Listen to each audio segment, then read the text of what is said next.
இந்த வருஷம் வாக்குத்தத்தத்தை படிங்க. இந்த வருஷம் வாக்குத்தத்தத்தை படிங்க. நம்ம இந்த வருஷம் வாக்குத்தத்தத்துல நம்ம என்ன பண்ணிருக்கிறோம்? தேவனுடைய வார்த்தையை கேட்டுக்கொண்டு இருக்கிறோம். ஆமென்.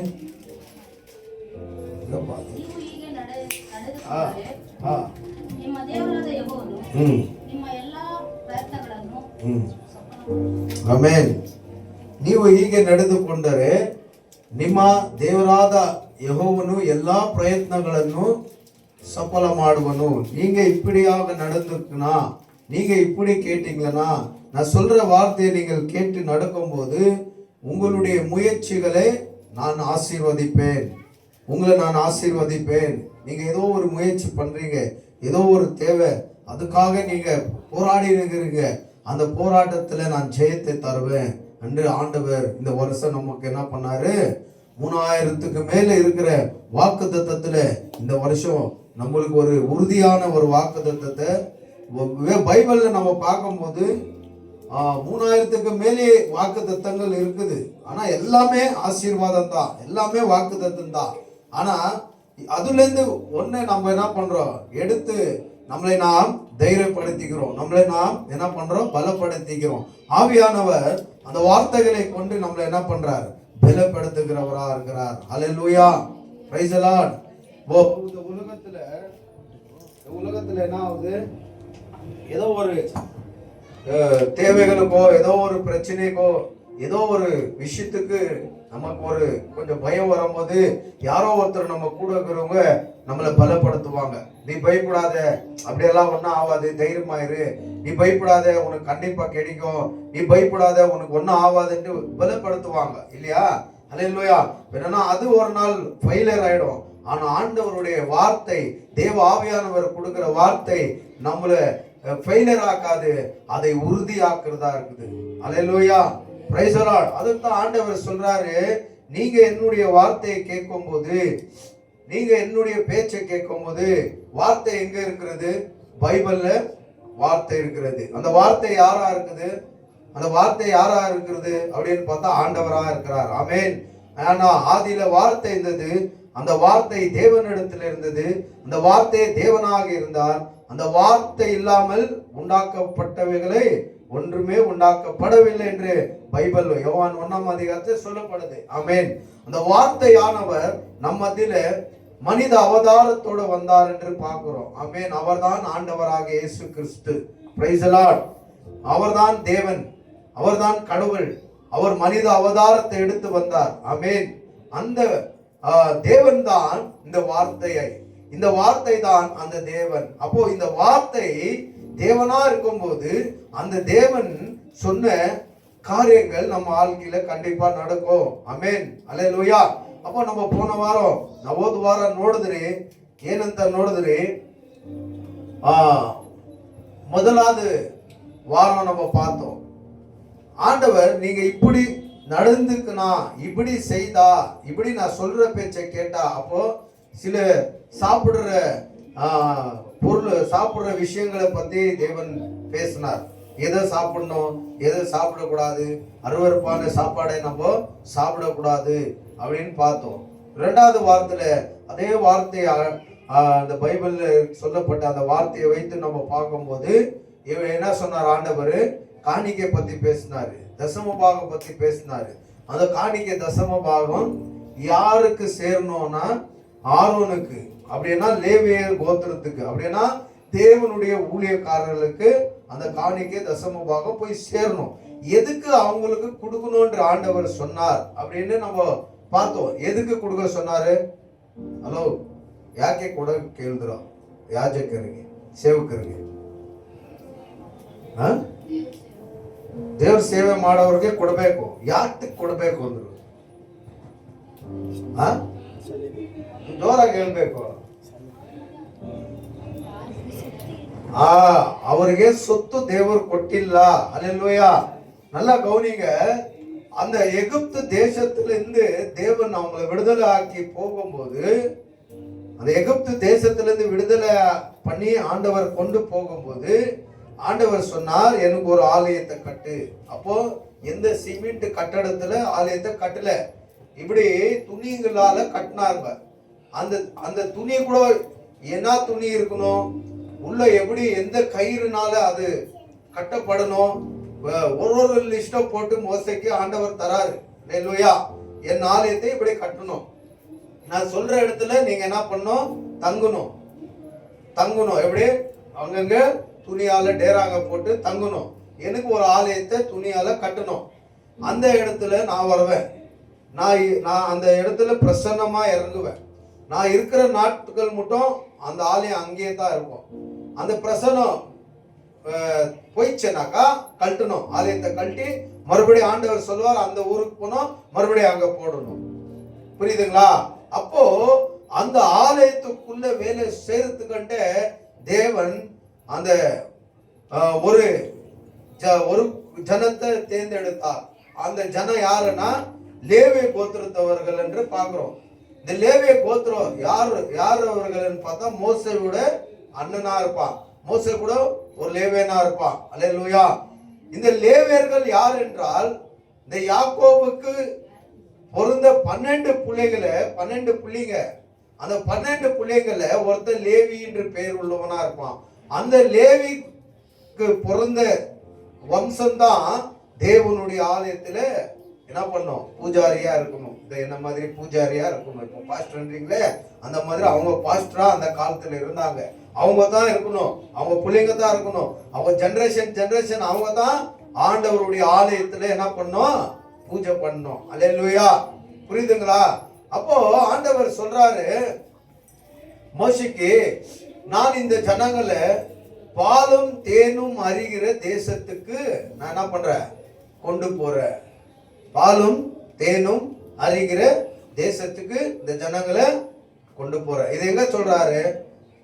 ஓதி விமோச்சன ಕಂಡ 3ನೇ ಅಧ್ಯಾಯ ತಗೊಳ್ಳಿ.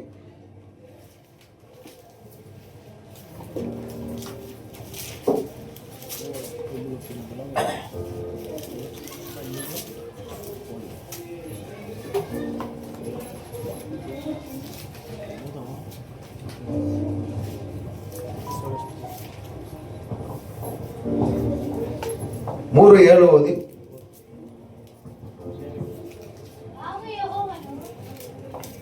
ಆಗ ಯೆಹೋವನು ಐಗುಪ್ತ ದೇಶದಲ್ಲಿರುವ ತನ್ನ ಜನರ ದುರ್ವಸ್ಥೆಯನ್ನು ನೋಡಿದ್ದೇನೆ.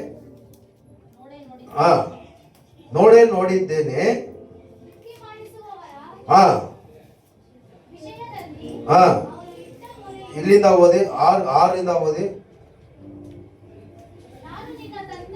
ನಾನು ನಿಮ್ಮ ತಂದೆಯ ದೇವರು, ಅಬ್ರಹಾಮನ ದೇವರು, ಈಸಾಕನ ದೇವರು, ಯಾಕೋಬನ ದೇವರು ಅಂದಾಗ ಮೋಶೆ ದೇವರನ್ನು ನೋಡುವುದಕ್ಕೆ ಭಯಪಟ್ಟು முகವನ್ನು முச்சிக்கொண்டனு. ஆமென். இந்த மோசே சீனாய் மலையண்டு இந்த ஆடு மேய்த்து கொண்டிருக்கும் போது, ஆடை மேய்க்க போயிருப்பான். போகும்போது அங்க ஒரு முள்ளு புதை தானா எரிய ஆரம்பிக்குது. அந்த இடத்துல தேவன் இறங்கி இருப்பார். ஆனா அந்த முள்ளு புதையில அந்த முள்ளு செடி எரிகிறது. ஆனா அது சாம்பல் ஆகல, அது கரிஞ்சு போகல. ஆனா அவன் போய் பார்க்கிறான். பார்க்கும்போது அந்த இடத்துல தேவன் தோன்றுகிறார். அப்போ அந்த தேவனை பார்த்து பயப்படுறான். பயப்படும் போது அந்த தேவன் சொல்றார், நான் என்ன சொல்றாரு, நான் உன் பிதாக்களின் தேவன், ஆபிரகாமின் தேவன், ஈசாக்கின் தேவன், யாக்கோவின் தேவனா இருக்கிறேன் என்று சொல்லும் போது அவன் பயப்படுறான். ஏன் பயப்படுறான்னா, அவன் அந்த தேவனை, அந்த சத்தத்தை கேட்கிற மட்டும் அவனுக்கு தேவன் மேல நம்பிக்கை இல்லாதவனா இருந்தான். தேவன் மேல நம்பிக்கையே இல்லாதவனா இருந்தான். எப்போ தேவன் பேச ஆரம்பிக்கிறாரோ அந்த சத்தத்தை கேட்டு அவன் மிக பயந்தவனா அங்க மாறான். படிங்க, ஓதி. அப்பொழுது தேவன் அந்த எகிப்து தேசத்துல இருக்கிற என் ஜனங்களுடைய அவங்க கஷ்டப்படுகிற அந்த கஷ்டத்தை, அந்த இம்சையை நான் பார்த்திருக்கிறேன். விட்டியனா இலவசமா செய்கிற அந்த வேலையை, அந்த விஷயத்துல அவர்கள் அந்த கூப்பிட்ட அந்த குரலை எனக்கு கேட்டது. ஓதி ஓதி. ಆದ ಕಾರಣ ಅವರನ್ನು ಐಗುಪ್ತರ ಕೈಯೊಳಗಿಂದ ತಪ್ಪಿಸುವುದಕ್ಕೂ ಆ ದೇಶದಿಂದ ಬಿಡಿಸುವುದಕ್ಕೂ ನೋಡಿ, ಹಾಲು ಜೇನು அறிவா விஸ்தாரவாத கண்ணுக்கு காணாத அளவுக்கு இருக்கிற அந்த பூமி, அந்த இடத்துல நல்ல தண்ணி இருக்குது, நல்ல திராட்சை செடிகள் இருக்கிறது, கனிகள் இருக்கிறது. அப்படியாப்பட்ட அது பாலும் தேனும் அறிகிற தேசமா இருக்கிறது. அந்த தேசத்துக்கு இந்த ஜனங்களை நான் கொண்டு போறேன். ஏன்னா 400 வருஷமா இந்த ஜனங்க இங்க அடிமையா இருந்து கஷ்டப்பட்டது போதும். இனி இவங்க கஷ்டப்படக்கூடாது. இங்கத்துல இருந்து இவங்களை விடுதலை ஆக்கி கொண்டு போய் சமாதான தேசத்துல இவங்களை விட போகிறேன் அப்படின்னு ஆண்டவர் சொன்னார். அப்போ சொல்லும் போது ஆண்டவர் அவங்கள அங்கத்துல இருந்து விடுதலை ஆக்குறார். எங்க எகிப்துல இருந்து விடுதலை ஆக்குறார். இப்போ அவங்களுக்கும் நமக்கு என்ன சம்பந்தம் பாஸ்டர்னு கேட்டீங்களா, அவங்க அடிமை என்று அந்த எகிப்துல இருந்து விடுவிக்கப்பட்டார்கள்.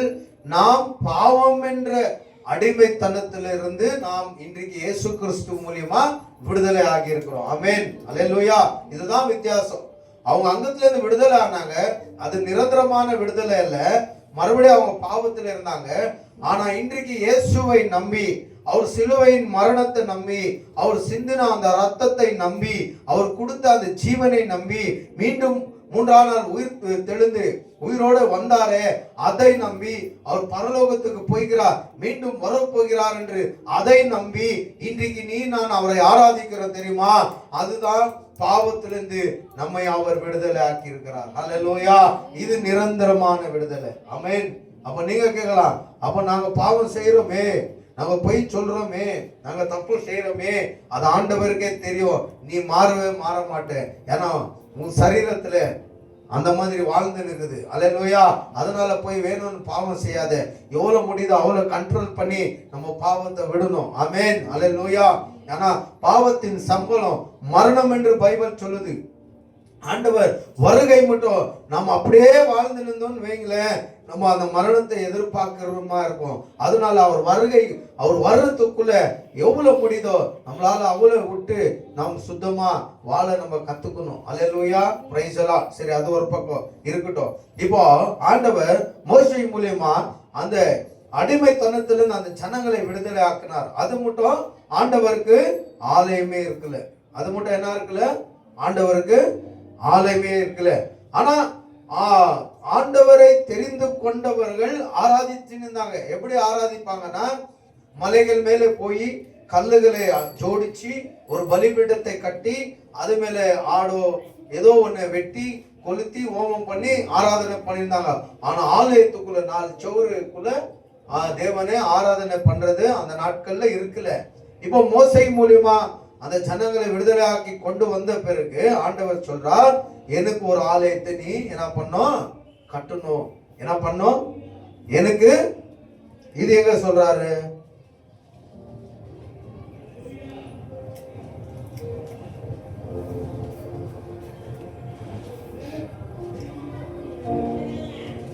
பார்க்கலாம்.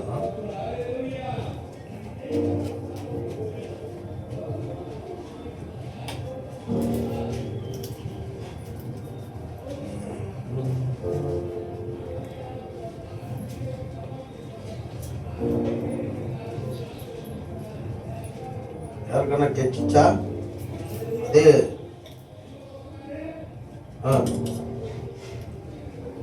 36 ಓದಿ 36 ಅದೇ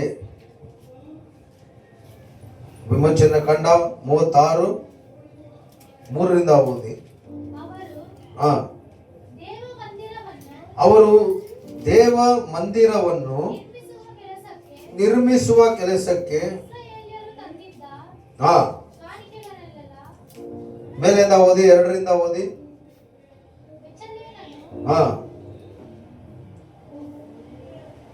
ಒಹೂಲಿಯವನನ್ನು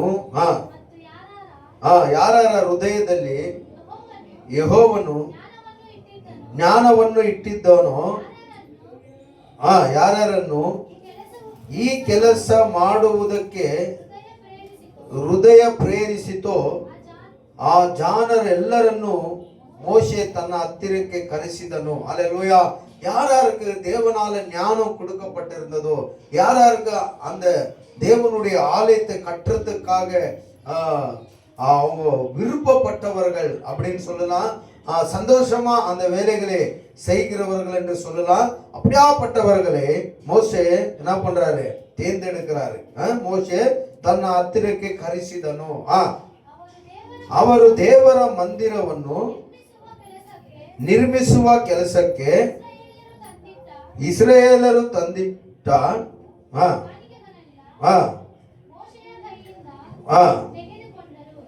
ಮೋಶೆಯ ಕೈಯಿಂದ ತೆಗೆದುಕೊಂಡರು. ಇಸ್ರಾಯೇಲರು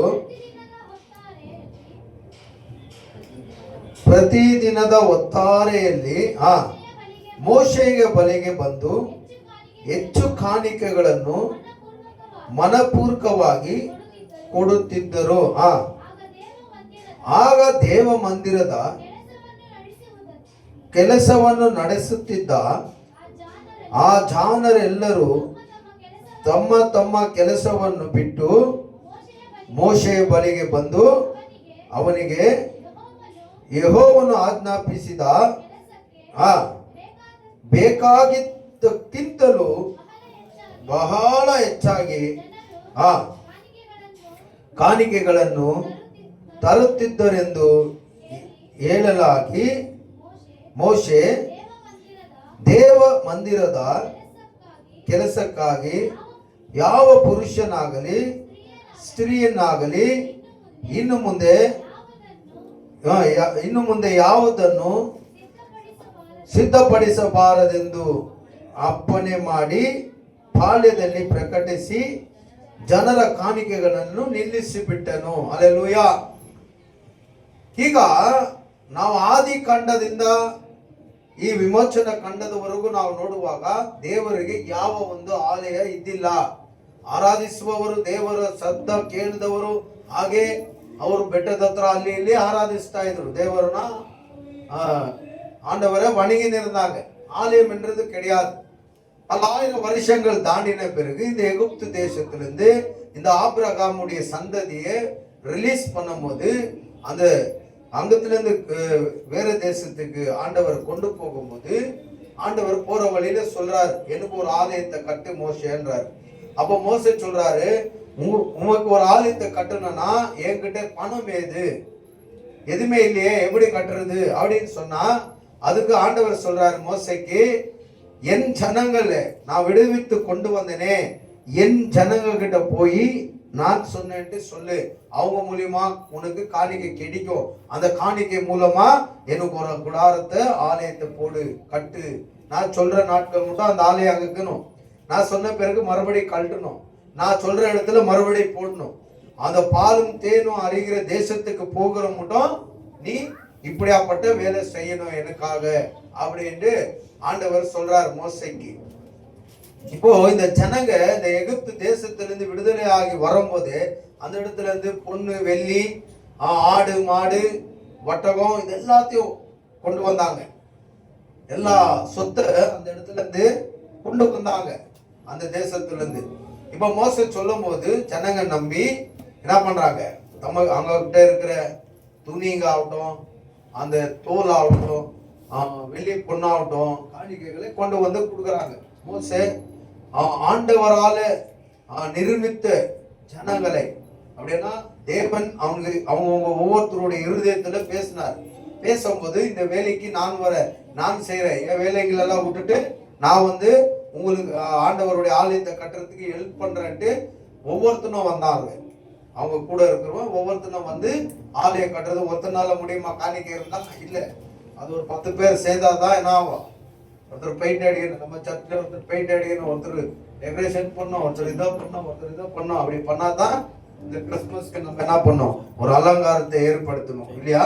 ஒண்டியா நம்ம செய்ய முடியாது. அதே போல அன்னைக்கு மோசேயும் அவங்க கூட இருக்கிறவங்களும் அந்த ஆலயத்துக்காக பிரயாசப்பட்டாங்க. நிறைய காணிக்கைகள் வந்ததுனால மோசே சொன்னாருப்பா, போதும் இப்போதுக்கு இது போதும், நீங்க கொடுத்தா வைக்கிறது நம்ம கிட்ட இடம் இல்லை, இப்போதுக்கு இது போதும் சரியாயிடுச்சுன்னு சொல்லி மோசே என்ன பண்றாரு, தேவனுடைய அந்த ஆலயத்தை முதல்ல அவர் கட்டுறார். அல்லேலூயா.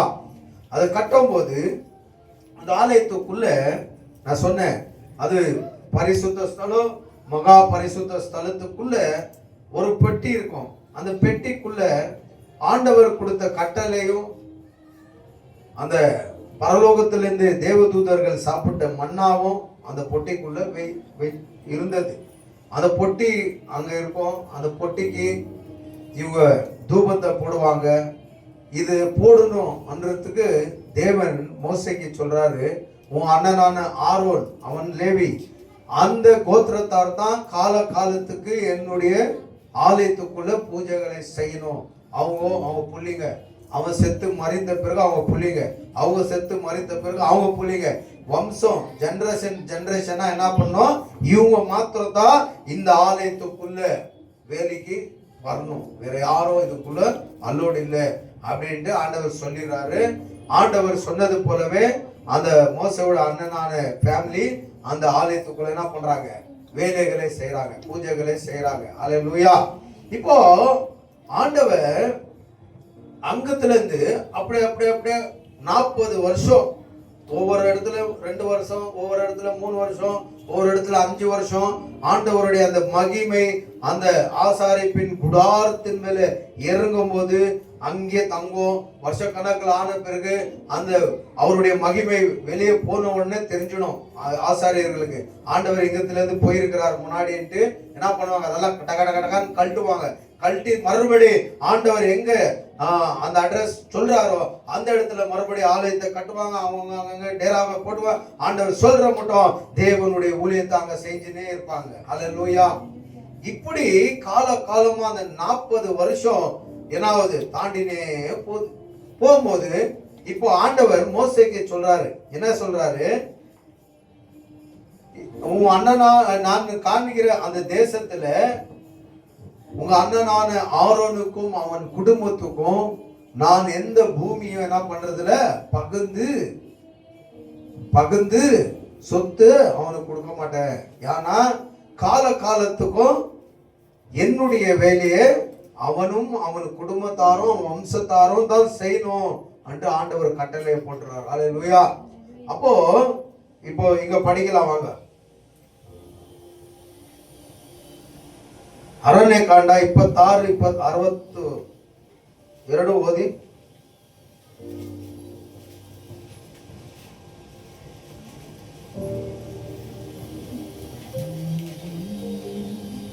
ಇಪ್ಪತ್ತಾರು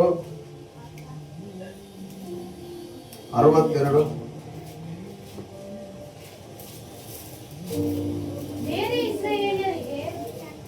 ಬೇರೆ ಇಸ್ರಾಯೇಲರು 62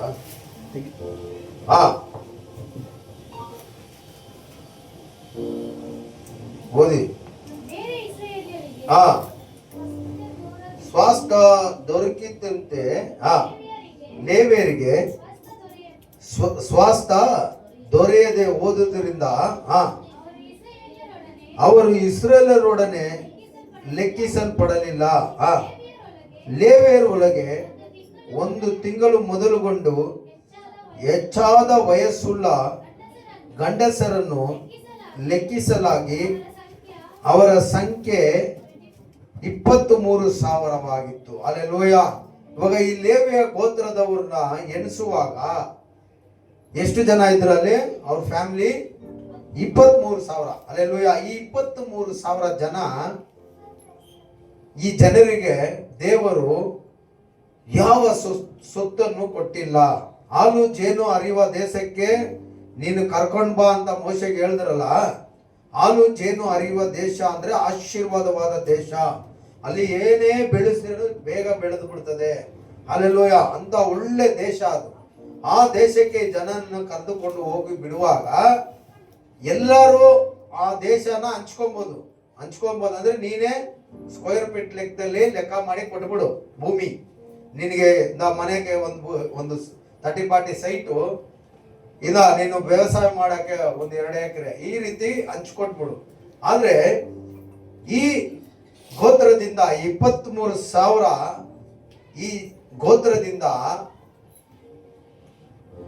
ಕೆಲವರು ನಾನು ಸೇವೆ ಮಾಡಬೇಕು, ನನ್ನ ಆಲಯದ ಸೇವೆ ಮಾಡಬೇಕು. ಆದ್ರಿಂದ ಅಲ್ಲಿ ವಾಕ್ಯ ಹೇಳುತ್ತು, ಬೇರೆ ಇಸ್ರೇಲರಿಗೆ ಸ್ವಾಸ್ಥ್ಯ ದೊರಕಿತೆಂದು ಲೇವಿಯರಿಗೆ ಸ್ವಾಸ್ಥ್ಯ ದೊರೆಯದೆ ಹೋದುದರಿಂದ, ಹಂಗಂದ್ರೆ ಇವರಿಗೆ ಇಸ್ರೇಲ್ ಎಲ್ಲಾ ಜನರಿಗೆ ದೊರಕಿತು, ಆದ್ರೆ ಈ ಲೇವಿಯ ಗೋತ್ರದವರು ಮಾತ್ರ ಯಾವ ಸ್ಕ್ವೇರ್ ಫೀಟ್ ಇಲ್ಲ, ಅಂದ್ರೆ ಮನೆ ಇತ್ತು ಅಷ್ಟೇ, ಯಾವ ಜಮೀನಿಲ್ಲ, ವ್ಯವಸಾಯ ಮಾಡಿ ದುಡಿಯೋಕೆ ಯಾವ ಜಮೀನಿಲ್ಲ.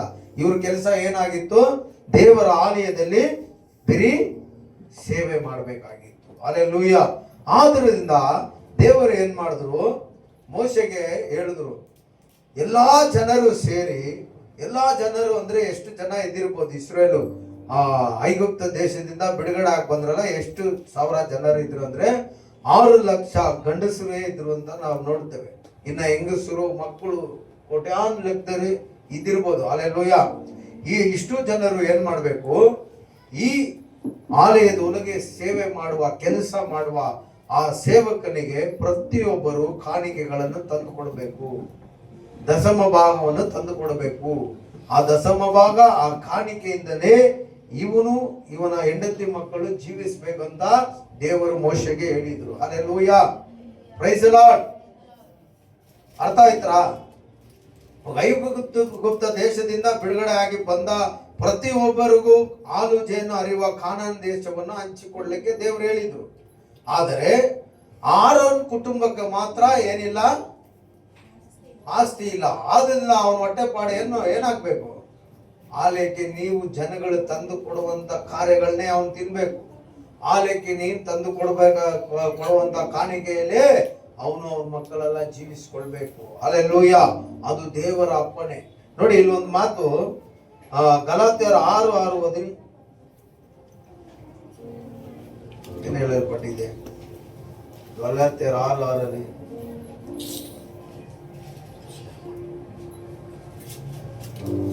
ಏನು ಜೀವನೇ ಇಲ್ಲ ಯಾಕೆ? ಓದಿ.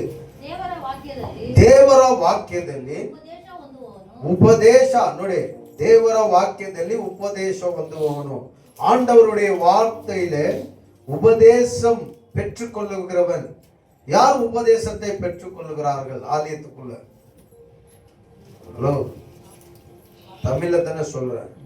உபதேசத்தை பெற்றுக்கொள்ளுகிறவர்கள் யார் ஆலயத்தில்?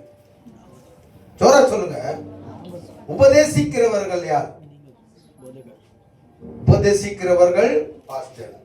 உபதேசம் பெற்றுக்கொள்ளுகிறவர்கள் விசுவாசிகள். விசுவாசியன்னா என்ன? இந்த வார்த்தையை விசுவாசிக்கிறீங்க, இயேசுவை விசுவாசிக்கிறீங்க, இந்த வார்த்தைன்றதை விசுவாசிக்கிறீங்க. இதுல சொல்ற வார்த்தைகள் ஆமோ, இது ஆண்டவர் சொன்னார், ஓ இப்படி இருக்கணும், இப்படி இருக்க கூடாது, இப்படி இருந்தா இங்க, அப்படி இருந்தா அங்க, இப்படி இருந்தா ஆசீர்வாதம், இப்படி இருந்தா ஆசீர்வாதம் இல்ல, நல்லது கெட்டது, எல்லா விஷயத்துக்கும் இதுல ஒரு பதில ஆண்டவர் வச்சிருக்கிறார். இதை நீ விசுவாசிக்கிறதுனால நீ விசுவாசி. அப்போ உபதேசத்தை கேட்கிறவர்கள் நீங்க, உபதேசத்தை செய்கிறவர்கள் நாங்க. அல்லேலூயா. இப்ப நீங்க கேட்கலாம், நீங்க லேவிய கோத்திரமா, அந்த பரம்பரையா நீங்க அப்படின்னு கேட்டா அப்படி இல்லை. அது பழைய ஏற்பாடு. இவங்க தான் இந்த ஊழியத்தை செய்யணும்ட்டு ஒரு சிஸ்டம் ஆண்டவர் வச்சிருந்தார். ஆனா புதிய ஏற்பாடுல அப்படி இல்லை. எல்லா ஆண்டவருடைய ஊழியத்தை செய்ய விருப்பம் இருக்கிற யாவரும் லேவியர்கள், ஆண்டவரை ஏற்றுக்கொள்ளுகிற, ஆண்டவராக பிள்ளையா மாறணும்னு ஆசைப்படுகிற யாவரும் ராஜாக்கள். ஆமென். ஏன்னா அவர் ராஜா, அவருக்கு பிள்ளையா நீ மாறணும்னு ஆசைப்பட்டேன்னா நீ ராஜாத்தியா மாறுற. அதுதான் ஆண்டவர் ராஜாக்களாகவும் ராஜாத்திகளாகவும் லேவியராகவும் நம்மை அவர் என்ன பண்ணார்? தெரிந்து கொண்டார். அதுதான் ஃபாதர் பெக்கம் மெசியா பாட் பண்ணார். ராஜாக்களாக லேவியராக அவருக்காக உமக்கென்று தெரிந்து கொண்டே பாடி அதுல ஆராதனை பாடல பாடினார். ராஜாக்களாக லேவியராக. வெறும் அந்த கோத்திரத்துக்காரங்க தான் அந்த ஊழியத்தை செய்வாங்க, அந்த காரியங்களை செய்வாங்க, அதை பண்ணினே வருவாங்க. வேற யாரும் அதை பண்ற மாதிரி இல்லை. ஆனா என்னைக்கு இயேசு மரித்து உயிர் தெழுந்தாரோ அன்னைக்கு யார் விசுவாசித்து அவருடைய ஊழியத்தை நீ செய்ய வரையோ நீயே லேவி தான். ஹல்லேலூயா. இயேசுவை நீ நம்புனா, அப்பா நீ எங்கள் அப்பா, நாங்க உன் பிள்ளை என்று நீ நம்பி ஜெபம் பண்ணா நீ ராஜா, நீ ராஜா தீண்டு ஆண்டவர் சொல்லிட்டார். அல்லேலூயா, பிரைஸ் தி லார்ட். அதுல நானும் ஒருத்தனா என்ன மாறிட்டேன், ஆண்டவருடைய ஊழியக்காரனாக மாறிட்டேன். அல்லேலூயா, பிரைஸ் தி லார்ட். புரியுதுங்களா? நீ ஊழியம் செய்யணும்னு ஆசைப்பட்டேன்னா உன்னையும் ஆண்டவர் ஊழியத்துக்கு ஆயத்தப்படுத்துவார். இன்னைக்கு இந்த ஜெனரேஷன்ல இவங்க தான் அவங்க தான் இல்ல, ஆண்டவருடைய ஊழியத்தை நீ செய்யணும்னு விருப்பப்பட்டா எப்படியாப்பட்டவனையும் ஆண்டவர் பிரகாசிக்க தேவனா இருப்பார். அல்லேலூயா, பிரைஸ் தி லார்ட். எனக்கு இந்த கன்னடாவே படிக்க வராது, எப்பயோ படிச்ச படிப்பு, அது எப்பயோ படிச்ச படி கூட்டி கூட படிக்க வராது. அல்லேலூயா. வேதம்னா என்னன்னு தெரியாது, இப்ப கூட தெரியாது, இப்ப தெரியும்னு சொல்லல, இப்ப கூட தெரியாது. ஆனா தேவ ஆவியார் கிரியையினால சில விஷயங்களை சொல்லும்படி ஆண்டவர் என்னை தகுதிப்படுத்தி இருக்கிறார். அல்லேலூயா. கூட்டி படிக்க தெரியாது, ஆனா இன்னைக்கு உங்க மத்தியில நின்று தேவனுடைய வசனத்தை பேசுற அளவுக்கு ஆண்டவர் எங்களுக்கு ஞானத்தை கொடுத்திருக்கிறார். அல்லேலூயா. யார் எப்படியாப்பட்டவங்களை கூட ஆண்டவர் நிக்க வைக்க அவர் வல்லமை உள்ளவரா இருக்கிறார். தகுதி இல்லாதவர்களை தேடி தகுதிப்படுத்துகிற தேவனா இருக்கிறார். அல்லேலூயா, பிரைஸ் தி லார்ட். என்ன சொல்ல வந்தேன் நான், என்ன சொல்ல வந்தேன்? இந்த கலாத்தியர் 6:6 என்ன சொல்லுச்சு? ದೇವರ ವಾಕ್ಯದಲ್ಲಿ ಉಪದೇಶ ಹೊಂದುವವರು ನೀವು, ಉಪದೇಶ ಮಾಡುವ ನನಗೆ ನಿಮಗಿರುವ ಎಲ್ಲಾ ಒಳ್ಳೆಯ ವರಗಳಲ್ಲಿ பாலு கொடலி. அல்லேலூயா.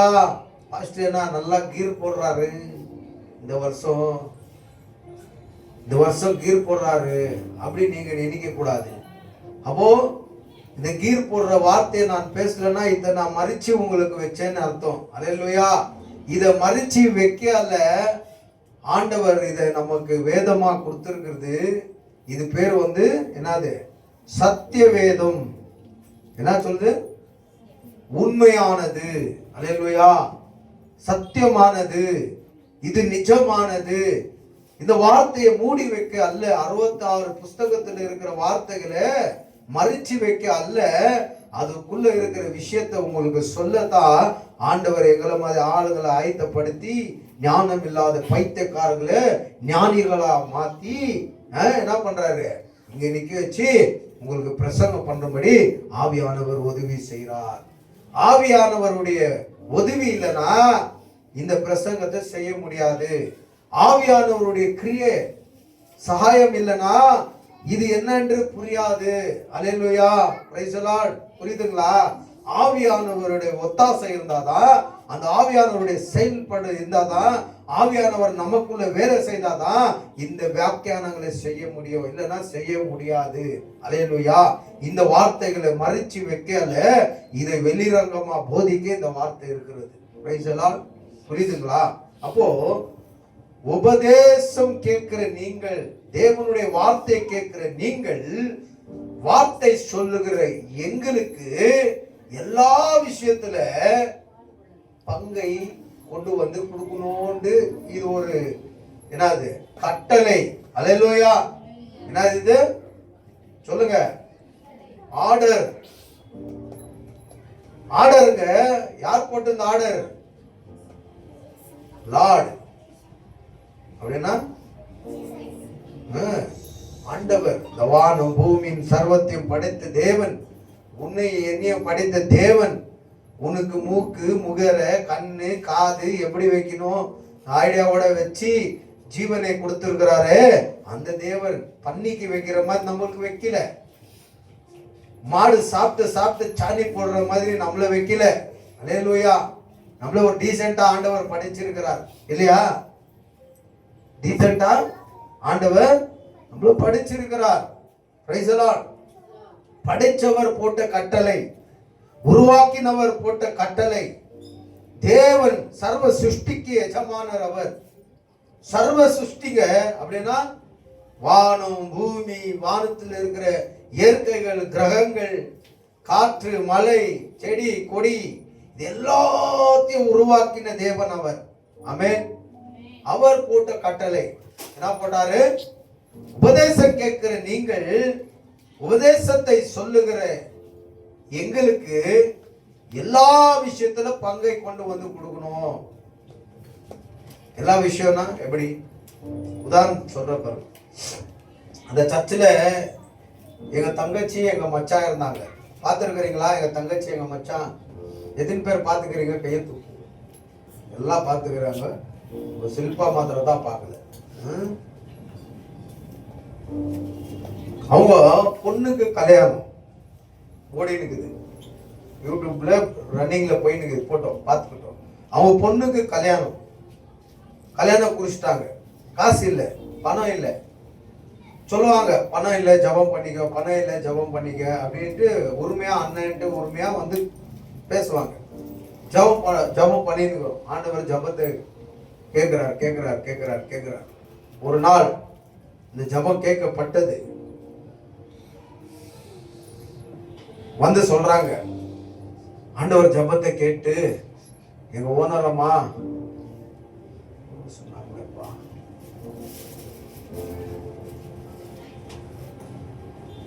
$50,000 சொன்னாங்க. 50,000 ஓனரம்மா கொடுத்தாங்க கல்யாணத்துக்கு. ஆனா 25,000 ரூபாய் கடமா கொடுத்துருக்குது, 25,000 ரூபாய் மொய்யா கொடுத்துருக்குது, மொய் கணக்குல ஃப்ரீயா கொடுத்துட்டு 25,000 ரூபாய் 25,000 ரூபாய் மாசம் மாசம் பிடிச்சிக்கிறேன்னு சொல்லிச்சு. அப்படி இருந்துச்சு. சரி, உடனே மச்சான் வந்தார். பாஸ்டர்ப்பா அவர் அப்படித்தான். பாஸ்டர் ரொம்ப மரியாதை கொடுக்குவார். பாஸ்டர்ப்பா ஜபம் பண்ணினே இந்த நானும் ஓனர்கிட்ட எப்படி கேட்குறது, ஆஃபீஸில் எப்படி கேட்குறது ஜபம் பண்ணிட்டு போய் ஓனர்கிட்ட சொன்னேன், இந்த மாதிரி கல்யாணம் இருக்குது, காசு இல்லை அப்படின்னு சொன்னதோ 2 லட்சம் ரூபாய் கொடுத்துட்டுக்கிறாரு ஓனர் அட்வான்ஸ். எனக்கு மாதம் கொஞ்சம் பிடிச்சிக்கிறேன்ட்டு 2 லட்சம் ரூபாய் கொடுத்துட்டுக்கிறாரு. ரொம்ப சந்தோஷம், ஆண்டவருக்கு நன்றி சொல்லுவேன். ஏன் சரி தசம பாகம் எங்கன்னு கேட்டேன், ஆண்டவர் காணிக்கை எங்கன்னு கேட்டேன். அப்போ அவங்க 2 பேர் வாயில வந்த வார்த்தை என்ன தெரியுமா? இதுல கூடவா காணிக்கை கொடுக்கணும்? என்னது? இப்போ உங்ககிட்ட காசே இருக்குல்ல, இப்போ நீ என்ன பண்ண? ஆண்டவருக்கு ஒப்பு கொடுத்த, ஆலயத்துல ஒப்பு கொடுத்த, தனிமையில ஒப்பு கொடுத்த, ஜபத்தை பண்ண, ஆண்டவரே பணம் இல்லை திருமணத்துக்கு பணம் இல்லை அண்ட ஜபிச்சிங்க. ஊழியக்காரங்க சொல்லி ஜபிக்க வச்சிங்க. ஆண்டவர் அந்த ஜபத்தை கேட்டாரா? அந்த நேரத்துல உங்களுக்கு குடும்பத்துக்கு 2.5 லட்சம் ரூபாய் ஆண்டவர் சந்திச்சாரா இல்லவா? அப்ப நீ ஆண்டவரை சந்திச்சாரே, அந்த ஆண்டவரை எப்படி கனப்படுத்தின? நீ எப்படி கனப்படுத்தின? வாங்கி வச்சுக்க ஆண்டவரை நன்றின்னு சொல்லிட்டியா? இப்ப வார்த்தை என்ன சொல்லுச்சு? மறுபடியும் படிங்க. தேவனுடைய வார்த்தைக்குள் உபதேசத்தை பெற்றுக் கொள்ளுகிறவர்கள் யாரு? நீங்க. உபதேசம் செய்கிறவர் யாரு? பாஸ்டருக்கு. உங்களுக்குள்ள இருக்கிற எல்லா நல்ல விஷயங்கள்ல பங்கு கொடுக்கணும். அல்லேலூயா. புரியுதா? இதான் கேட்டேன். இந்த வார்த்தையை வச்சுதான் கேட்டேன், கேட்கணும்னு கேட்கல நான்.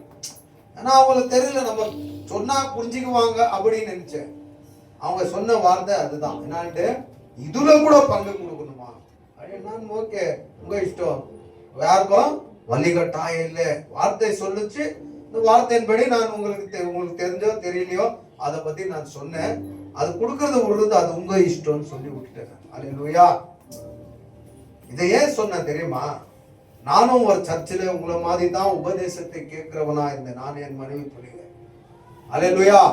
ஆனா உபதேசம் செய்கிற அந்த ஊழியக்காருக்கு எங்களுக்குள்ள இருக்கிற எல்லா விஷயத்துல ஒரு பங்கை நாங்க கொடுப்போம். அல்லேலூயா. ஒரு சீட்டி எடுத்தாலும் பாருங்க, இப்போ சீட்டி கட்டுறேன். அப்போ நான் விசுவாசியா இருக்கும், எனக்கு மாசம் ஒரு 10,000 ரூபான்னு வைங்க. 10,000 ரூபாயில ஒரு 1,000 ரூபாய் நான் தசம பாகம் எடுத்துருவேன் ஊழியக்காரருக்கு கொடுக்கறதுக்கு. இப்போ இந்த 9,000த்துல நான் என்ன பண்றேன்? சீட்டி கட்டுறேன். நான் 2,000 ரூபாய் தசம பாகம் கொடுத்துட்டு 2,000 ரூபாய் சீட்டி கட்டிட்டேன். இப்ப சீட்டி காசு வந்துச்சு கையில. இது கொடுக்கணுமா கொடுக்க கூடாதா? எப்படி சொல்றீங்க நீங்க? அதுதான் நம்ம தான் குத்துட்டோமே தசம பாகம், இது நம்மளுது, இதுல எப்படி கொடுக்க முடியும்? ஆனா வார்த்தை என்ன தெரியுமா சொல்லிச்சு? உனக்குள்ள இருக்கிற எல்லா பங்குல விஷயத்துல ஊழியக்காருக்கு பங்கை கொண்டு வந்து கொடுக்கணும். அல்லேலூயா. அந்த வசனம் ஞாபகம் வச்சுதான் எல்லா விஷயத்துல பங்கு கொடுத்துன்னு வந்தோம். ஆனா அன்னைக்கு ஒரு ஒரு ஒரு விதமான ஒரு ஆசீர்வாதத்துல இருந்தோம் ஆரம்பத்துல. நாளுக்கு நாள் என்ன ஆயிடுச்சு, இப்போ இப்போ எனக்கு இருக்கிறதுல நான் சந்தோஷப்படுறேன். ஆமென். அந்த அந்த நாட்கள்ல இதே கோட்ரஸ்ல வீடு இருந்தது. மழை வந்தா அந்த பாத்ரூம் தண்ணியெல்லாம் உள்ள ரிவர்ஸ் ஆகும். அப்படியே எல்லா வீட்டுல கிரவுண்ட் ஃப்ளோர்ல யாரா இருக்கிறாங்க எல்லா வீட்லயும் இப்ப கூட ஆயினுக்குது. இப்படித்தான் வாழ்ந்தது. ரத்தம் கரையா குடிச்சு எப்போ பாரு சண்டை, நிம்மதி இல்லாம, சந்தோஷம் இல்லாம, இப்படித்தான் வாழ்ந்தது இந்த கோட்ரஸ்ல. என்னைக்கு நாங்க இயேசுவை ஏற்றுக்கொண்டு அந்த உபதேசத்தை செய்கிற, அந்த உபதேசத்தை கரெக்டா கேட்டு அந்த உபதேசத்தின் பிரகாரத்துல நடந்து எல்லா விஷயத்துல பங்கு கொடுக்க ஆரம்பிச்சோமோ, அன்னிலிருந்து ஆண்டவர் நம்மள என்ன பண்ணாரு, விதவிதமா அப்படின்னா படிப்படியா நம்மளை ஆசீர்வதிச்சு கொண்டு போய் இன்னைக்கு அங்கெங்கோ ஒரு இடத்துல வச்சிருக்கிறார். ஆமென். அல்லேலூயா. Praise the Lord. ஆததுனால இந்த வார்த்தையை மூடி வைக்கவும் உங்ககிட்ட போட்டு கறந்து எடுத்துக்கவும் அல்ல, இந்த வார்த்தையை கேட்கறது மாத்திரம் அல்ல, இந்த வார்த்தையின்படி நம்ம நடக்கணும். ஆண்டவர் சொல்லியிருக்கிறார், நீங்க இப்படி நடந்துக்கனா, நீங்க என் வார்த்தையை கேட்டு இப்படி செஞ்சீங்களா, நீங்க என் வார்த்தையை கேட்டு நீங்க அதை ஃபாலோ பண்ணீங்களா, உங்களை நான் ஆசீர்வதிப்பேன். ஆமென். அவர் சொன்னார், நான் இல்லை. அவர் சொல்லியிருக்கிறார் வேதத்துல, நான் அதை எடுத்து உபதேசம் செய்கிறேன். அவர் வார்த்தையா கொடுத்திருக்கிறார். எனக்குள்ள இருக்கிற ஆவியானவர் அதை பலவிதமான வியாக்கியானமா பேசுறார். வார்த்தை ஒண்ணுதான், இப்போ வார்த்தை ஒண்ணுதான், ஆனா அதுக்குள்ள பயங்கரமான சீக்ரெட் இருக்குது, அதுக்குள்ள பயங்கரமான ரகசியம். அப்ப நீங்க நினைக்கலாம் அந்த ரகசியத்தை எல்லாம் அப்படியே வெட்ட வெளிச்சமா இந்த பைபிள்ல கொடுத்துட்டுக்கலாம்ல. அப்போ அந்த பைபிளை தூக்குறதுக்கு உன் உருவம் பத்தாது. எல்லா விளக்கத்தை இந்த பைபிள்ல போட்டு கொடுத்துட்டா எப்படி தூக்கின்னு வருவேன் நீ வாரம் வாரம் சர்ச்சுக்கு?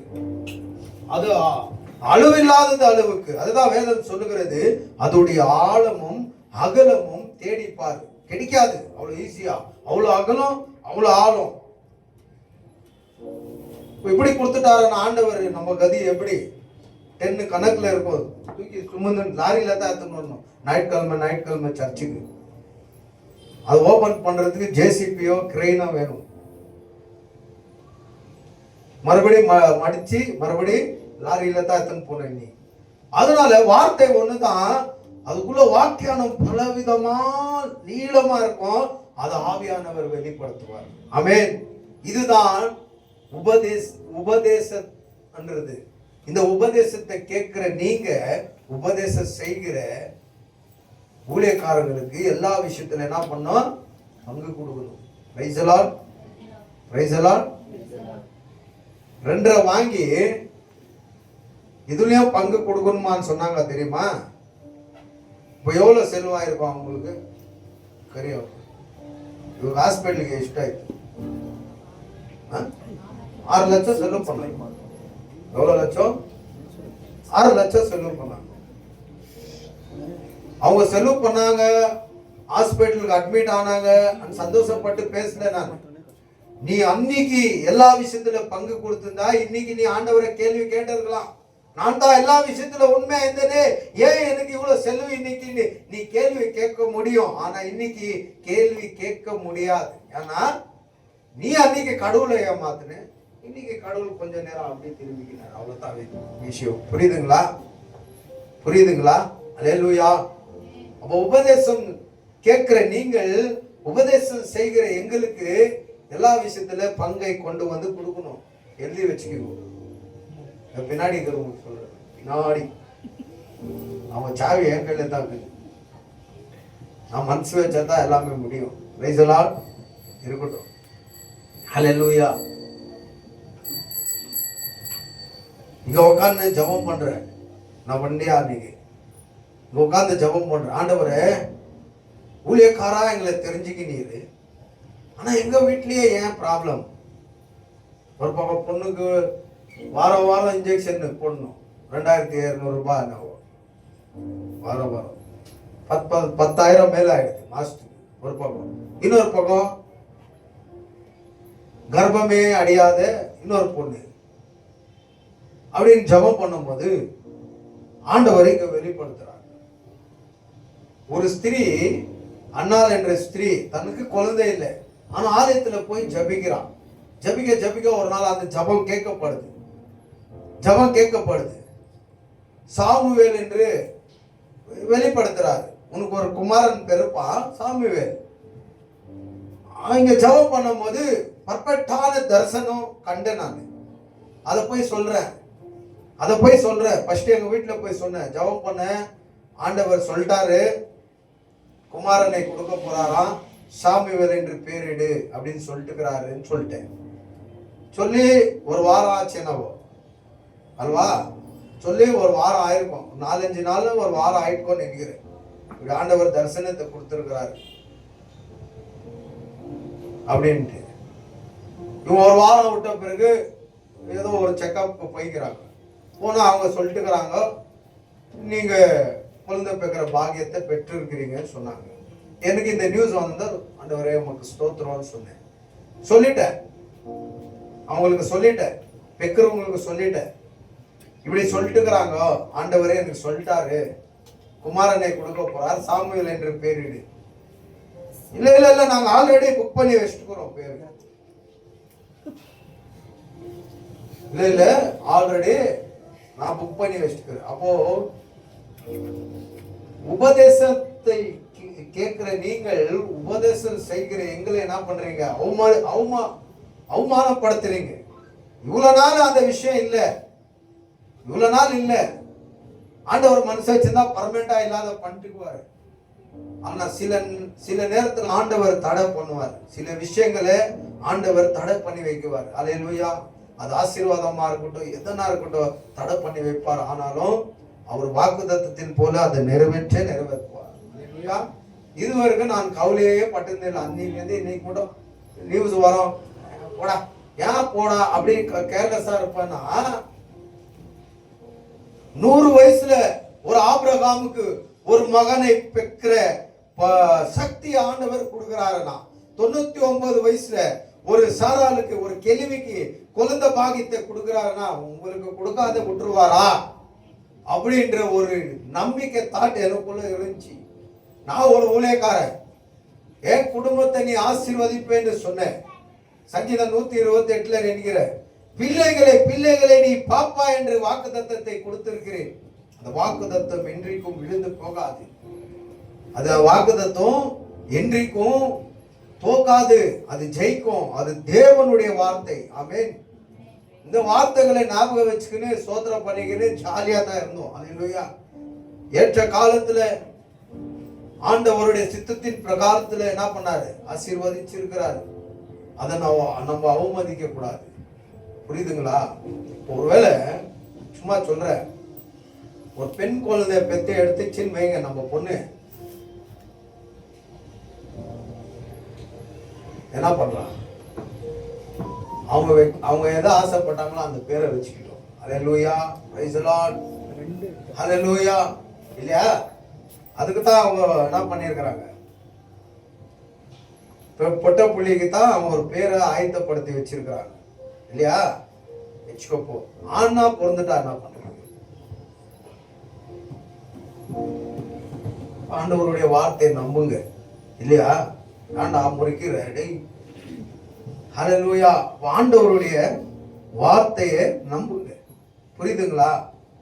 ஏதோ ஒண்ணு தேவன் கொடுத்தது, ஸ்தோத்திரம் பண்ணுங்க. இதுல போட்டி வேண்டாம். நான் எந்த உந்து வாண்டா. சங்கீதம் 127 சொல்லுது, கர்த்தர் வீடை காக்காவிட்டால் அதை காக்கிறவன் படுகிற பிரயாசம் வேஸ்ட். இதுல நம்மளுக்கு என்ன புரியும்? ஒரு வீடு கட்ட போறோம், கட்டி கட்டி கட்டி கஷ்டப்படுறோம், அந்த வீடு சரியா கட்ட முடியல. அப்போ ஆண்டவர் கட்டுனா அது என்ன ஆகும்? இது நம்ம நினைக்கிறோம் பில்டிங் பத்தி யோசிக்கிறோம்ல, பில்டிங் பத்தி கூட இல்லை. அல்லேலூயா. ஒரு குழந்தை பாக்கியத்தை தேவனால தான் உருவாக்க முடியும். ஆமென். Praise the Lord, praise the Lord. இதெல்லாம் இன்னொரு நாள் சொல்ற விடுங்க. தேவன் உங்களை ஆசீர்வதிப்பாராக. டாக்டரே என்ன தெரியுமா சொல்றான்? குழந்தை உண்டாயிருக்குதுன்னு சொல்றோம். அவ்வளவுதான் டாக்டர் இல்லையா? அது ஒரு தூசியா, அது ஒரு புழுவா, அதுக்கு ஒரு ஜீவன், அதுக்கு ஒரு சுவாசம், அதுக்கு ஒரு ஹார்ட் பீட்டு, எல்லாமே ஆண்டவர் தான் உள்ள பண்றாரு. அல்லேலூயா. புரியுதுங்களா? எல்லாம் தேவன் தான் பண்றாரு. அதுதான் வார்த்தை சொல்லுது, கர்த்தர் வீட கட்டாவிட்டால் மனுஷன் படுகிற பிரயாசம் எல்லாம் வேஸ்ட். அந்த இடத்துல தேவனுடைய கரம் இருக்கிறது, அந்த இடத்துல தேவனுடைய உதவி இருக்கிறது, அந்த இடத்துல தேவனுடைய கிருபை இருக்கிறது. அந்த கிருபையால தான் எல்லாமே சக்சஸா மாறுது. ஆமென். புத்திர சந்தானமோ தேவனால வந்த என்னது கிஃப்ட். அல்லேலூயா. குழந்தை பாக்கியமோ தேவனால கொடுக்கப்பட்ட பரிசு. அந்த பரிசை பத்திரமா வச்சுக்கணும். எப்படி அந்த பரிசை பத்திரமா வச்சுக்கணும்? எப்படி? உன் சுயத்துக்கு, அந்த புள்ளைய சுயத்துக்கு அல்ல, தேவனுடைய சித்தத்துக்கு. குழந்தையிலேருந்தே தேவனுடைய சித்தத்துக்கு அந்த குழந்தைய வளர்க்கணும். இப்ப நம்ம சாரனை விட்டு மைக் கொடுத்து மியூசிக் போட்டா எவ்வளவு பாட்டு பாடிடும் தெரியுமா? பேஜான் பாட்டு பாடிடும். அல்ல ஜீசஸ் தான். அல்லேலூயா. அந்த மாதிரி தாய் கருவில இருக்கும் போதே அந்த பிள்ளைக்கு தேவனுடைய வார்த்தையை ஊட்டணும். ஆமென். தேவனுடைய வார்த்தை, பாடல், ஜெபம் இருக்கும் போதுதான், உள்ள இருக்கும் போதே அந்த குழந்தை தேவனுடைய பிரசன்னத்துக்குள்ளவே உருவாகினே வரும். வெளியே வந்த பிறகு நேரான வழியில அது வளரும், தேவ சமூகத்துல வளரும். அதுக்கு சொல்றேன். சரி, அதை விட்டுருங்க, நம்ம ஏதோ பேச வந்து எங்கேயோ போயிட்டேன் பாருங்க. அல்லேலூயா. இப்ப தேவனுடைய உபதேசத்தை கேட்கிற நீ, உபதேசத்தை செய்கிற இவருக்கு எல்லா விஷயத்துல நீ பங்குள்ளவனா இருக்கணும். வேதம் சொல்லுகிறது. 1 தீமோத்தி 5:17 படிங்க. டக டகன்னு படிங்க.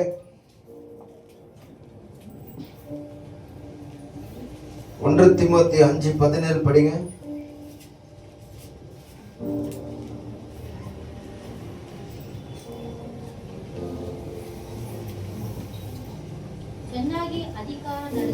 ಚೆನ್ನಾಗಿ ಅಧಿಕಾರ ನಡೆಸುವ ಸಭೆ ಹಿರಿಯರು. அப்படின்னா நல்லபடியா அதிகாரத்தை நடத்துகிற உங்கள் சபையின் மூப்பர், சபையின் ಹಿರಿಯರನ್ನ ಬೋಧಕರನ್ನು ಕೂಡ வச்சுக்கலாம். அல்லேலூயா.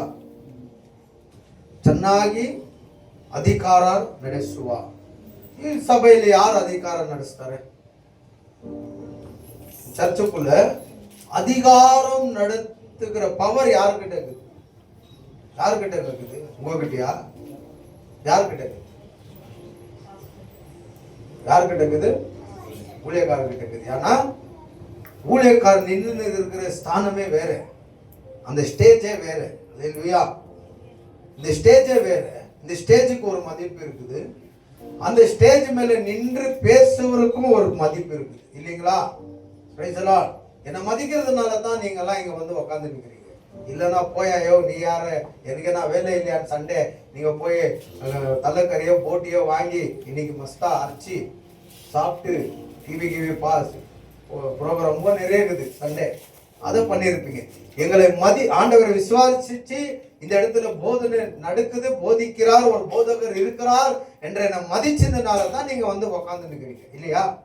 Praise the Lord. அப்போ நல்லா அந்த அதிகாரத்தை நடத்துகிற படிங்க படிங்க. ಚೆನ್ನಾಗಿ ಅಧಿಕಾರ ನಡೆಸುವ ಸಭೆ ಹಿರಿಯರನ್ನು ಅವರೊಳಗೆ ವಿಶೇಷವಾಗಿ பிரசங்கத்திலும் உபதேசத்திலும் ಕಷ್ಟಪಡುகிறவர்களை ಇಮ್ಮಡಿಯಾದ ಮಾನಕ್ಕೆ ಯೋಗ್ಯರೆಂದು ಎಣಿಸಬೇಕು. ಯೋಗ್ಯಮಾನುಗೆ மரியாதையோடு தேவனுடைய வார்த்தைகளை பிரசங்கிக்கிறவர்கள் யோக்கியமானவர்கள் என்று நீங்க என்ன பண்ணணும்? என்ன வேண்டும்? அப்படி இல்லைன்னா உங்களுக்கு நான் தரேன், வாங்க நீங்க பிரசங்கம் பண்ணுங்க. நான் கூப்பிடுறேன். யாருக்கு நான் பிரசங்கம் பண்ற ஆசைந்தா வாங்க. யாருக்கு நான் இந்த வாக்கிய சங்கீத வாக்கிய கொடுக்கறதுக்கு விருப்பம் இருக்கிறவங்க வாங்க. அதுக்கு தகுதி உள்ள இருந்தீங்களன்னா வாங்கன்னு கூப்பிடுறேன். இது வரைக்கும் கூப்பிட்டு தாக்குறேன். நானே இங்க பிரசங்கம் பண்ணோன்ட்டு நான் அடம் பிடிச்சு நிக்கல. ஆண்டவருடைய வேலை, ஆண்டவருடைய வார்த்தை யார் வேணாலும் சொல்லலாம். அல்லேலூயா. ஒரு நாள் நான் நினைச்சேன், ஓ பாஸ்டர் ஒண்டி தான் இந்த காரியங்களை செய்யணுமா, பாஸ்டர் ஒண்டி தான் இந்த பைபிளை படிக்கணுமா? கிடையாது. அல்லேலூயா. உனக்கு படிக்கணும் என்ற அந்த ஆர்வம் இருந்தா நீ படி. நீ பிரசங்கம் பண்ணோன்ட்டு உனக்கு ஒரு ஆர்வம் இருந்தா பண்ணு பிரசங்கம். ஏன்னா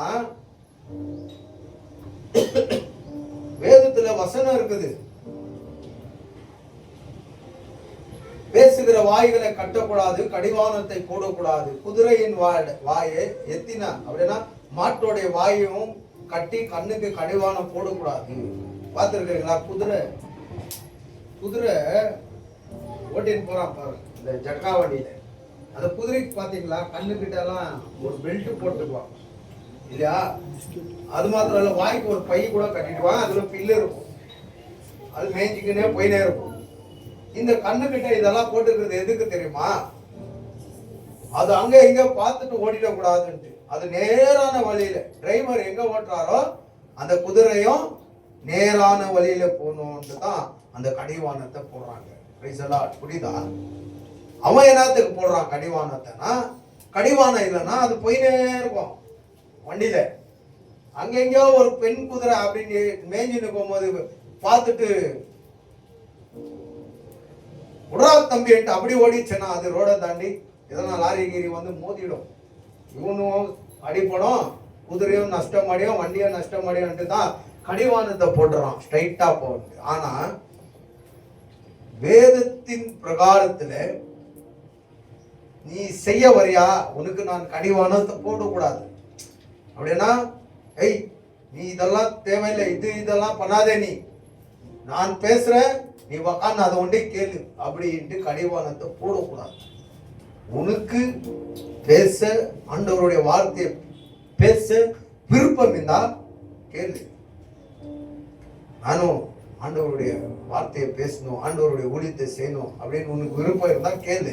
இயேசு நாமத்துல உனக்கு எண்ணெயை தடவி ஒரு அபிஷேகம் பண்ணி இங்க நீ கேட்கிற கிரணை நீ கேச்சிருக்கிறோமே அப்படி. அல்லேலூயா. அதுக்கு தான் வேதத்துல சொல்லிச்சு, நல்ல பிரசங்கம் பண்றவனையும் நல்ல தேவனுடைய வேலையை செய்யறவனையும் நீ என்ன பண்ணக்கூடாது, கடிவாளத்தை போட்டு நிக்க வைக்க கூடாது. அல்லேலூயா. Praise the Lord. அப்போ இந்த வார்த்தை என்ன சொல்லுது? நல்ல மறுபடியும் படிங்க,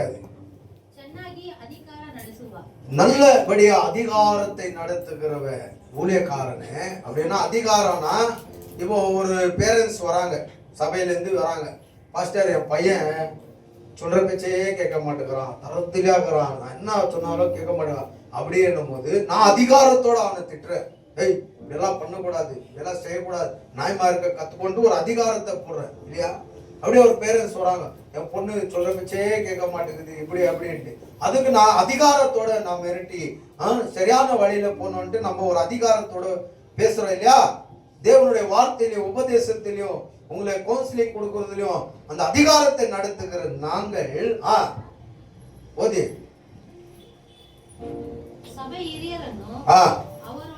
ಅವರೊಳಗೆ ವಿಶೇಷವಾಗಿ ಪ್ರಸಂಗದಲ್ಲೂ ಉಪದೇಶದಲ್ಲೂ ಕಷ್ಟಪಡುವವರನ್ನು ಇಮ್ಮಡಿಯಾದ ಮಾನಕ್ಕೆ ಯೋಗ್ಯರೆಂದು ಎಣಿಸಬೇಕು. ಹಲ್ಲೆಲೂಯಾ. ನಿಮ್ಮಲ್ಲಿ ಯಾರಾದರೂ ಒಬ್ಬರು ಸೇವೆ ಮಾಡಬೇಕಾದ್ರೆ ನಿಮ್ಮನ್ನು ಕೂಡ ನಾವು ಘನಪಡಿಸಬೇಕು. ಅದೇ ತರ ಸೇವೆ ಮಾಡುವವರನ್ನು ನೀವು ಘನಪಡಿಸಲೇಬೇಕು. ಹಲ್ಲೆಲೂಯಾ. Praise the Lord. ಆದ್ದರಿಂದ ದೇವರು ಆವತ್ತು ಏನ್ ಹೇಳಿದ್ರು? ಆರೋನಿಗೂ ಅವನ ಸಂತತಿಗೂ ಯಾವ ಭೂಮಿ ಜಮೀನು ಇಲ್ಲ, ಅವ್ರು ನನ್ನ ಸೇವೆಯನ್ನು ಸದಾ ಮಾಡುವವರಾಗಿರ್ಬೇಕು. ಆದುದರಿಂದ ನೀವೇನ್ ಮಾಡಬೇಕು? ಅವರ ಹೊಟ್ಟೆಪಾಡಿಗೆ, ಅವರ ಜೀವನಕ್ಕೆ, ಅವರ ಅಗತ್ಯಕ್ಕೆ ನೀವೆಲ್ಲ ಸೇರಿ ಏನ್ ಮಾಡಬೇಕು? ಕಾಣಿಕೆ ದಶಮ ಭಾಗವನ್ನು ತೆಗೆದುಕೊಂಡು ಹೋಗಿ ಅವರಿಗೆ ಸಲ್ಲಿಸಬೇಕು ಅಂತ ದೇವರು ಧರ್ಮೋಪದೇಶ ಕಂಡ 14ನೇ ಅಧ್ಯಾಯ ಅಲ್ಲಿ 14ನೇ ಅಧ್ಯಾಯದಲ್ಲಿ ನಾವು ನೋಡುವಾಗ ಪ್ರತಿ ವರ್ಷವೂ ಏನ್ ಮಾಡ್ಬೇಕಂತೆ? ದಶಮ ಭಾಗವನ್ನು ಸೇರಿಸಿಟ್ಟು ಕೊಂಡು ಹೋಗಿ ದೇವರ ಸೇವಕರಿಗೆ ಕೊಡ್ರಿ ಅಂತ ದೇವರು ಆವತ್ತು ಹೇಳಿದ್ರು. ಹಲ್ಲೆಲೂಯಾ. ಇವತ್ತು ಅವತ್ತು ಅವರು ಪೂರ್ತಿ ಸೇವೆ ಮಾಡುವವರಾಗಿದ್ರು. ಪೂರ್ತಿ ಸೇವೆ ಅಂದ್ರೆ ಶಿಫ್ಟು. ರಾತ್ರಿ ಒಬ್ಬರು ಬರ್ತಾ ಇದ್ರು, ದೀಪ ಹರಿಸ್ತಾ ಇದ್ರು, 7 ದೀಪಸ್ತಂಭಗಳು, 7 ಕುತ್ತು ಬೆಳಕೆ, ಅದು ಎಣ್ಣೆ ಕಮ್ಮಿ ಆವಾದ ಮಾಡಿ ಇರುವ ಪಗಲು ಅದು ಎರೀನು ಆದಿತ್ತು ಕೂಡ ஒரு ஷிஃப்டிங் இருந்துச்சு. அப்போ ஷிஃப்டிங் இருந்துச்சு. அல்லேலூயா. இன்னைக்கு அந்த மாதிரி ஷிஃப்டிங் எல்லாம் இல்லை.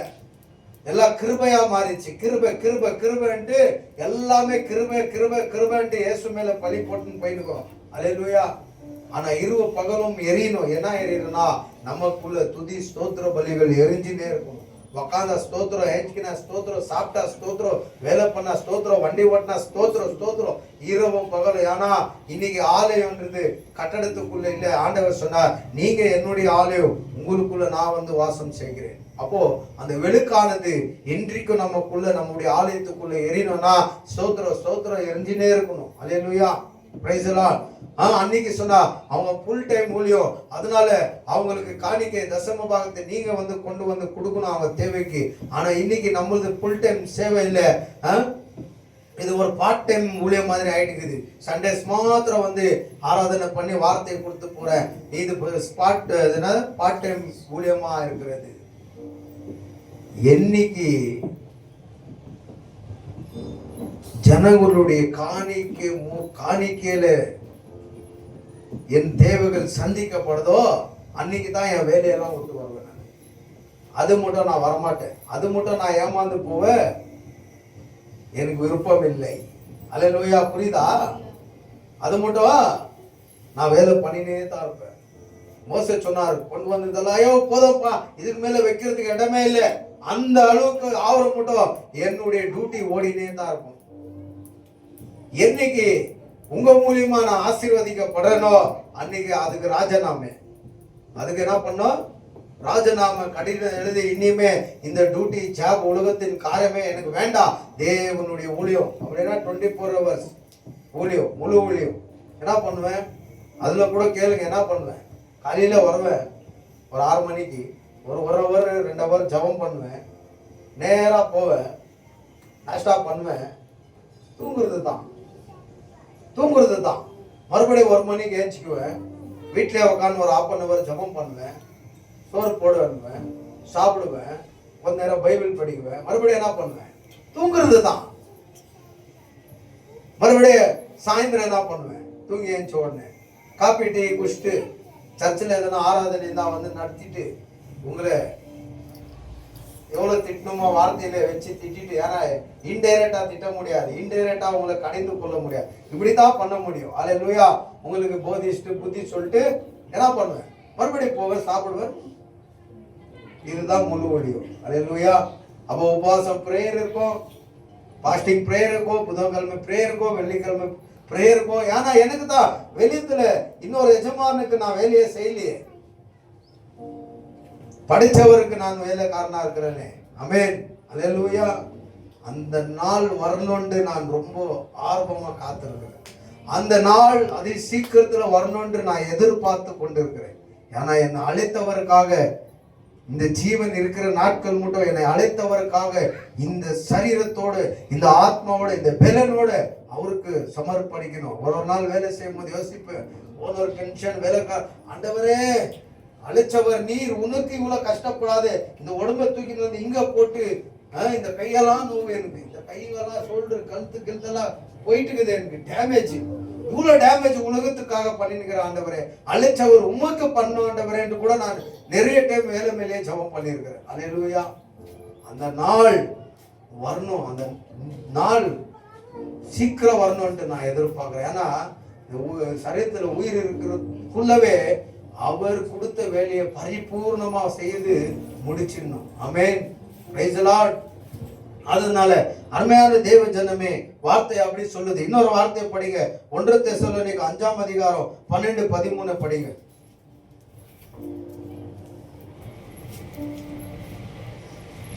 1 தெசலோனிக்கேயர் 12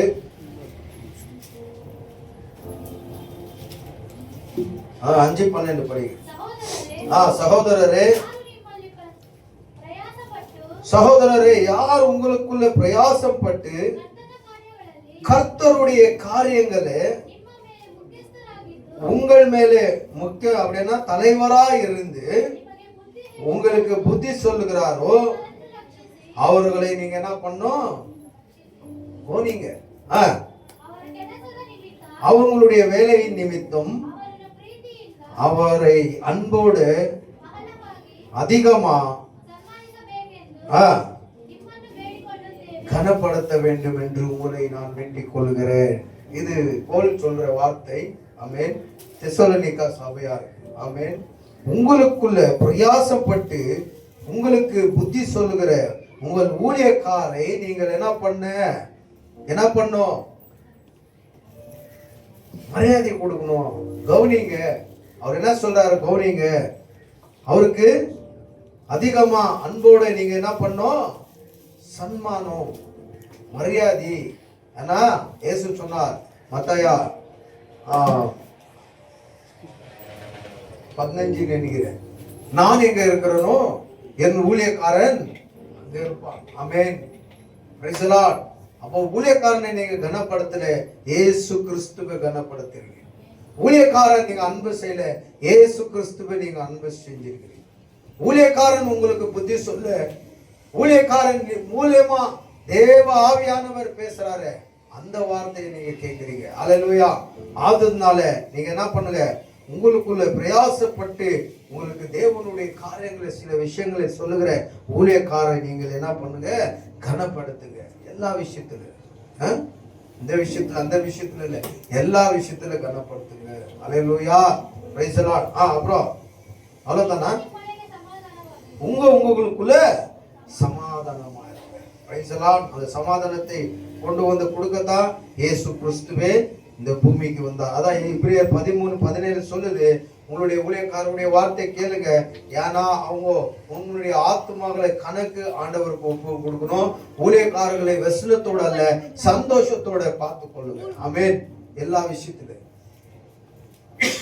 விஷயத்துல சந்தோஷத்தோட நீங்க பார்த்துக்குங்க அப்படின்ட்டு ஆண்டவர் சொல்றார்.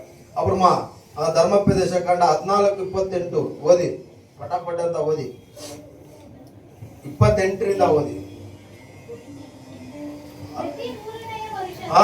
ನೋಡಿ, ಪ್ರತಿ 3ನೇ ವರ್ಷ 14:28 ಪ್ರತಿ 3ನೇ ವರ್ಷದ ಬೆಳೆಯ ದಶಮ ಭಾಗವನ್ನು ತಂದು ನೀವಿರುವ ಊರಲ್ಲಿಯೇ ಕೂಡಿಸಬೇಕು.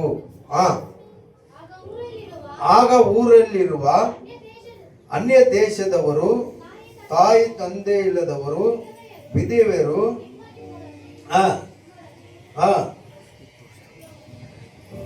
ಸಾಕು, ಪ್ರತಿ ವರ್ಷ 3ನೇ ವರ್ಷ ಬೆಳೆಯ ದಶಮ ಭಾಗವನ್ನು ತಂದು ನೀವಿರುವ ಊರಲ್ಲಿಯೇ ಕೂಡಿಸಿಕಬೇಕು. ಅಲ್ಲೆಲೂಯಾ. ಹೆಂಗೆ ಇದು ಆ ವಾಕ್ಯಕ್ಕೂ ಇವತ್ತಿಗೂ ಹೇಗೆ ಇದು ಟ್ಯಾಲಿ ಆಗುತ್ತೆ? ಆಗ 3ನೇ ವರ್ಷದಲ್ಲಿ ಕೂಡ ಅವ್ರಿಗೆ ಬೆಳೆ ಬರ್ತಾ ಇತ್ತು, ಕುಯ್ತಾ ಇದ್ರು, ಅದನ್ನ ಕೂಡಿಸಿ ಇಕ್ತಾ ಇದ್ರು. ದೇವರ ಆಲಯಕ್ಕೆ ಬರುವಾಗ ಅದನ್ನು ತೆಗೆದುಕೊಂಡು ಬಂದು ದೇವರ ಆಲಯದಲ್ಲಿ ಸಮರ್ಪಿಸ್ತಾ ಇದ್ರು ಪ್ರತಿ 3ನೇ ವರ್ಷದಲ್ಲಿ. ಇವಾಗ ನಾವು ಹೇಗೆ ಕೂಡಿಸ್ಬೋದು? ಅಲ್ಲೆಲೂಯಾ. ಇವತ್ತು ನಾನು ವಾರ ಸಂಬಳಾಯಿಸ್ಕೊಳ್ತೀನಿ, ಅದನ್ನು ನಾನು ತಿಂಗಳಾಗಿ ಕೂಡ ಕೂಡಿಸಿ ತೆಗೆದುಕೊಂಡು ಬಂದು ದೇವರ ಆಲಯಕ್ಕೆ ಕೊಡಕ್ಕೆ ಆಗ್ಬೋದು. ಅದೇ ರೀತಿ ನಿಮ್ಮಲ್ಲಿ ಕೆಲವರು ಡೈಲಿ ಸಂಬಳ ಇರ್ಬೋದು, ವಾರ ಸಂಬಳ ಇರ್ಬೋದು, ಅದನ್ನು ನೀವು ಕೂಡಿಸಿ ಇಟ್ಟು ತಿಂಗಳಿಗೆ ಒಂದು ಸತಿ ನೀವು ದೇವರ ಆಲಯಕ್ಕೆ ಅದು ಕಾಣಿಕೆಯಾಗಿ ಸಮರ್ಪಿಸಬೇಕು. ಅಲ್ಲೆಲೂಯಾ. ಇದು ದೇವರ ಆಜ್ಞೆ, ಇದು ದೇವರ ಆಜ್ಞೆ, ಆರ್ಡರ್. ಅಲ್ಲೆಲೂಯಾ. ನೀವು ಮನುಷ್ಯನ ಆರ್ಡರ್ ಅಲ್ಲ, ನೀವು ದೇವರ ಆರ್ಡರ್ ಅನ್ನು ನೀವೇನ್ ಮಾಡಿದ್ದೀರಿ? ಕೇಳ್ತಾ ಇದ್ದೀರಾ? ಆರ್ಡರ್ ಪ್ರಕಾರ ಜೀವನ ಮಾಡ್ರಿ. ದೇವರು ನಿಮ್ಗೆ ಎಲ್ಲವನ್ನು ಒದಗಿಸಿಕೊಡುವ ದೇವರಾಗಿರ್ತಾರೆ.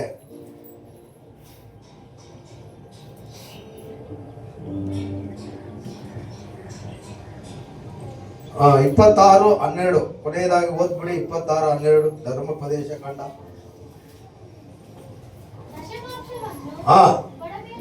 ಕೊಡಬೇಕಾದ